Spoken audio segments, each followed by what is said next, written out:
లో ఎస్విసి బ్యానర్లో మీరు ఒకసారి ఆడిషన్స్కి వెళ్ళి మీకు క్యారెక్టర్ కూడా ఇవన్నీ సంఘటనలు నాకు రోల్ ఆడిషన్లోకి వెళ్తే రమేష్ దీని గురించి నేను చెప్పాలి. నాకు తెలియదు, తర్వాత నాకు తెలిసింది ఏంటంటే కేరింతకి ఆడిషన్ జరుగుతున్నాయి. అక్కడ మా ఆఫీసు కేరింత కోసం సపరేట్ పెడితే అక్కడ ఆడిషన్ జరుగుతున్నాయి. విజయ్ కూడా వచ్చి ఆడిషన్స్ ఇచ్చి వెళ్ళారంట. నేను ఉండేదాన్ని నాకు వస్తా డైరెక్టర్ వచ్చి ఇది అనంట ఇది ఏది కనెక్ట్ అవ్వట్లా, దాంట్లో ఓవర్లాప్ అయిపోయింది. ఎప్పుడో పెళ్లి చూపుల తర్వాత ఎప్పుడో అప్పుడు తెలిసింది నాకు, సార్ నేను మీ ఆఫీస్కి వచ్చి ఆడిషన్స్ ఇచ్చాను. అవునా విజయ్ అని అన్నాను, అంతే. నేను అప్పుడు హర్ట్ అయినా, నన్ను ఆడిషన్లలో సెలెక్ట్ అవ్వకపోతే హర్ట్ అయ్యాను. నీ అమ్మ వీళ్ళందరికీ చూపిస్తారా, రోజు చూపిస్తారా అన్నాను.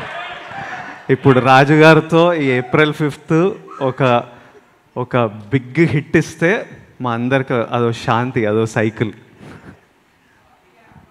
సో అందుకే ఇది ఒకటి ఏంటంటే హర్ట్ అయినా అంటున్నాడు. హర్ట్ అయినప్పుడే ఆ ఛాలెంజ్ పెరిగి కసి పెరుగుద్ది. సో అలా నా లైఫ్లో నేను చూసింది బన్నీ ఇన్సిడెంట్స్ కూడా ఉన్నాయి. నాకు ఆర్య అప్పుడు ఈజ్ షేర్, ఇప్పుడు అలా విజయ్ షేర్ చేస్తున్నాడు. హర్ట్ అవుతేనే మనలో ఫైర్ పెరిగితే ఎలా కొట్టాలంటే నువ్వు కొట్టుకుంటూ ఇక్కడ వరకు వచ్చావు, ఇంకా కొట్టాలా. విజయ్ గారు sir, best part of this event ఏంటంటే మీరు ఆడిషన్లో రిజెక్ట్ చేసిన రాజు గారిని లైన్లో నుంచోబెట్టి ఫస్ట్ అడ్వాన్స్ తీసుకున్నారు. That is the best part. Advance తీసుకున్నారు అంతే కదా, ఫస్ట్ టైం రాజు గారి దగ్గర నుంచే అడ్వాన్స్ తీసుకున్నారంటే that is the big achievement.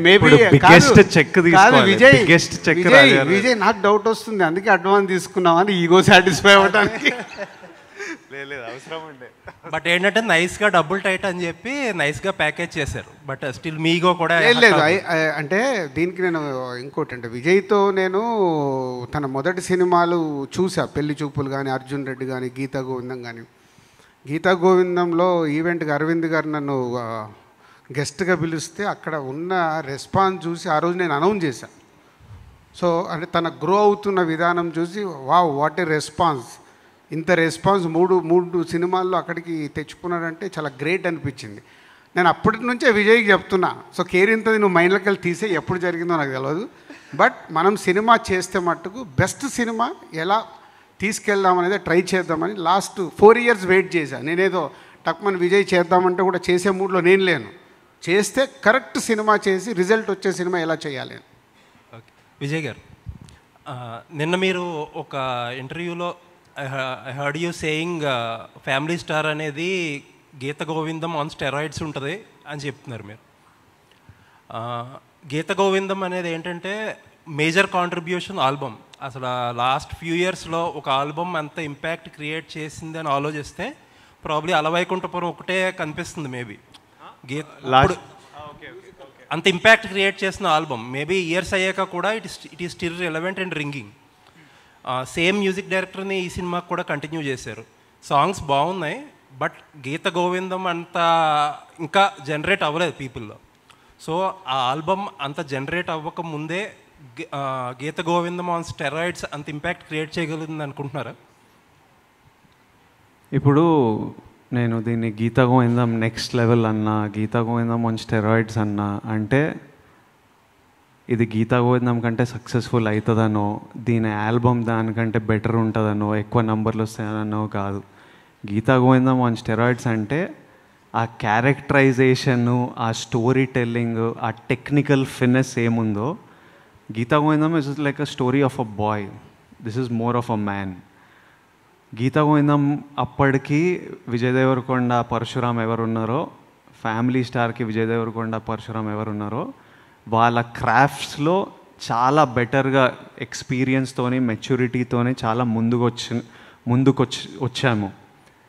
ప్రతి సీన్ మీరు కంటెంట్ చూసినప్పుడు I think this question again we can come back post release.